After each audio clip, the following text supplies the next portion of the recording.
Coloquio, el programa económico de la semana, presenta su sección Impuestos y Negocios en la República Dominicana. Bien, Esteban, vamos a darle los buenos días a don Pedro Matos. Saludos. Pedro, buenos días. ¿Cómo está usted? ¿Todo Muy bien? bien, muy bien. Eso es importante, ¿eh? Sí, sí. Don Pedro, ¿cuál es su tema hoy? Vamos a hablar de empresas familiares. Empresas familiares. Sí, sí. ¿Tú sabes que aquí está dominada el sector empresarial, el sector productivo nacional por empresas familiares? Un 80%. Que muchas de ellas también han ido cayendo en manos de empresas internacionales o de grandes empresas internacionales. Cuando uno revisa cómo se ha ido comportando esa área, Sí. se da cuenta de que en la industria licorera, la industria del dulce, la industria de otras áreas han ido pasando a manos de inversionistas internacionales, pero se trata de empresas que vienen de familias tradicionales de varias generaciones. Sí, lo que pasa es que las empresas tienen, yo diría, o sea, dentro del proceso de crecimiento y dentro del proceso de desarrollo, hay que manejar ciertas estrategias que si no se manejan bien, el patrimonio o la sucesión puede tener ciertos inconvenientes. Y precisamente ese tema fue tratado por la Asociación de Jóvenes Empresarios. Ellos estuvieron ahí un consultor internacional llamado Ferran Fisas, que hizo algunas puntuaciones que yo creo que es importante. Puntualizaciones, perdón, que es importante compartir con los amigos televidentes. Ellos plantean, precisamente como plantea Esteban, hay un espacio, yo diría una etapa, donde las empresas, pudiéramos llamarle como un proceso, pudiéramos llamarle más bien que atraviesan un proceso de crisis, que es cuando pasa de la primera generación a la segunda generación. Ellos plantean que, y ahí tienen razón, que los avances tecnológicos y que los retos que imponen un mercado globalizado como este, pues ya una generación que ande por los 50 años o un poquito más de los 50 años, es posible que el aceleramiento productivo y de estrategia competitiva del mercado sea tan rápida que llegue el momento en que pase de una etapa a otra y ni siquiera se den cuenta. Desde ese punto de vista ellos plantean que es importante ir incluyendo dentro del gobierno corporativo los talentos jóvenes. Pero también plantean algo interesante. Ellos dicen que en esa primera generación y la segunda generación es importante que utilicen los consultores. ¿Por qué los consultores? Porque generalmente en la primera generación y la segunda generación, quienes dirigen la empresa, quienes están mezclados en todo lo operativo, son los propios familiares y los propios los creadores del proyecto que se convirtieron en empresas. Para nadie es un secreto que de cada 100 empresas familiares sobreviven un promedio de 30 o 25 empresas. Entonces, también apuntan y plantean que el nepotismo no es bueno en las empresas familiares. Ellos plantean que a raíz de que pasa ya a la tercera generación o a la cuarta, es importante que los familiares sepan que ellos son los dueños de la empresa, no necesariamente lo que mejor califican para dirigir la empresa en la parte operativa, y ahí tienen razón. Plantean la necesidad de que ya lo que tiene que ver con la dirección de la empresa esté dirigido por personas por méritos, no porque sean familia. No necesariamente el que es dueño de una empresa o accionista de una empresa que viene desde el ámbito familiar tiene la capacidad adecuada, el conocimiento adecuado y yo diría las actitudes para dirigir una empresa. Entonces son una serie de elementos que envuelven y que ellos plantean que es necesario tomar en cuenta. Hay aspectos que tienen que ver con, que tú hablabas de los cambios generacionales, ciertamente de las empresas, y las estadísticas indican que en la tercera generación ya las empresas familiares tienden a descomponerse y terminan entonces en un aspecto o de venta o de cierre o de transformación. Pero también está el elemento de que muchos empresarios, emprendedores, que han surgido y se han desarrollado, pero que no lo han hecho con base en una preparación académica de profundidad, de alto nivel, sino que lo han hecho con base en un espíritu emprendedor, un espíritu de negocio, un espíritu de trabajo. Entonces, tú de repente puedes ver un gran empresario ya tradicional, de la vieja guardia, que posiblemente no siquiera hizo el bachillerato. Era un negociante, un emprendedor, un trabajador.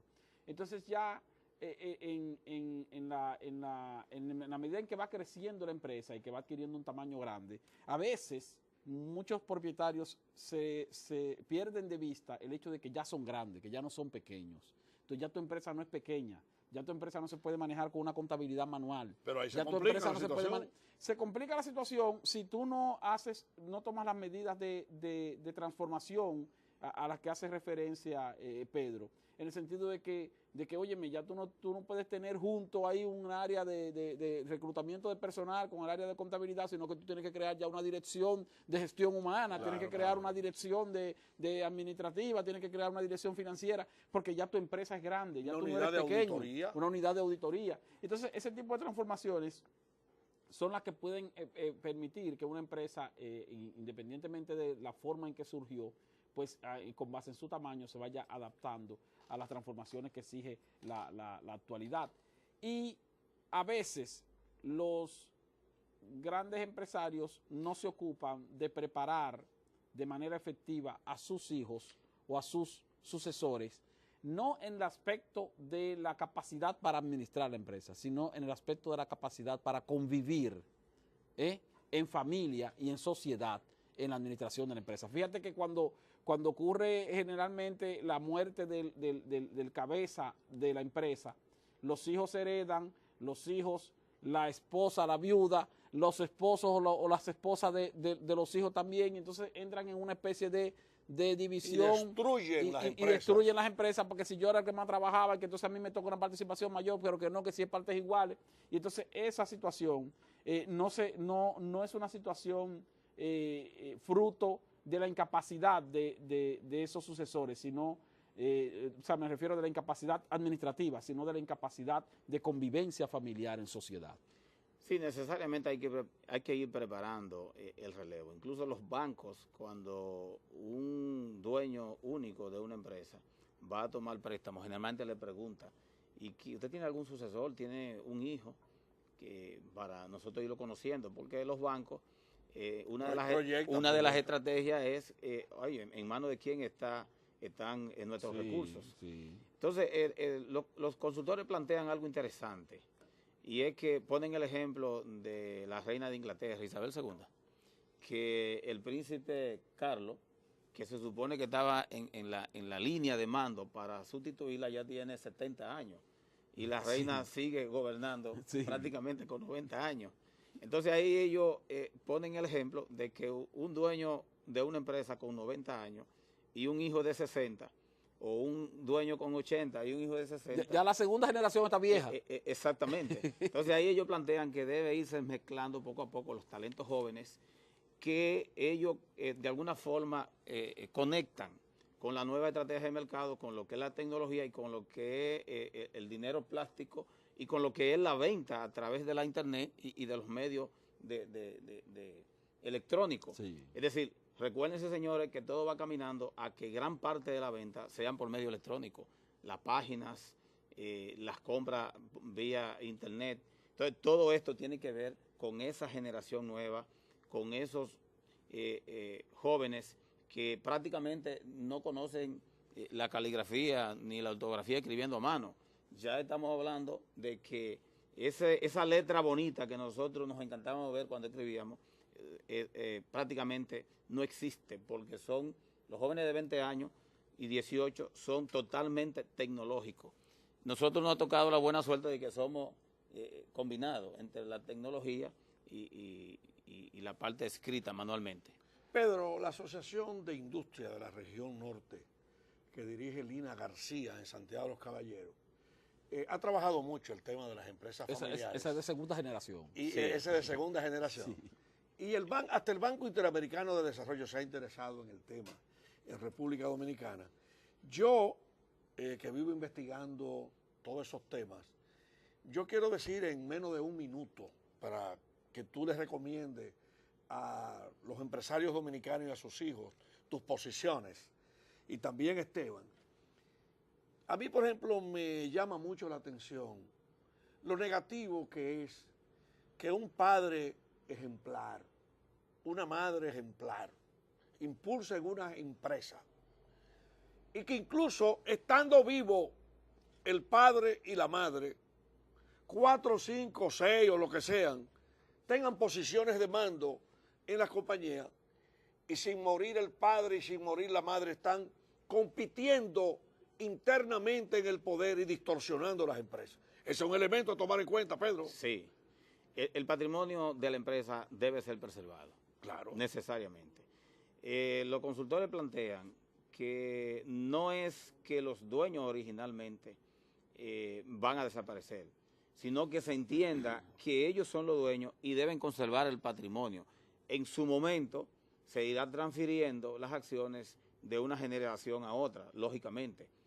Lo que sí se quiere dar a entender es que cuando hay una persona con capacidad suficiente para dirigir la empresa, no necesariamente tiene que ser uno de los dueños, pudiera ser una persona de confianza, con mérito suficiente, con la preparación suficiente, pero sí en la familia, como bien plantea Esteban, debe haber una cohesión y deben estar claros a que ese patrimonio, como aquí hay un ejemplo que se puede poner de ejemplo como empresa familiar, que ha subsistido a varias generaciones, o sea, se ha mantenido.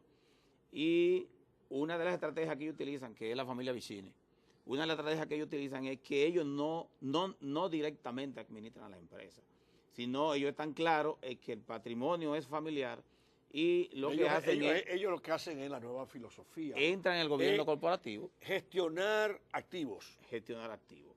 Entonces, ¿dónde que se producen los problemas? Los problemas se producen exactamente como usted plantea, hermano Alex.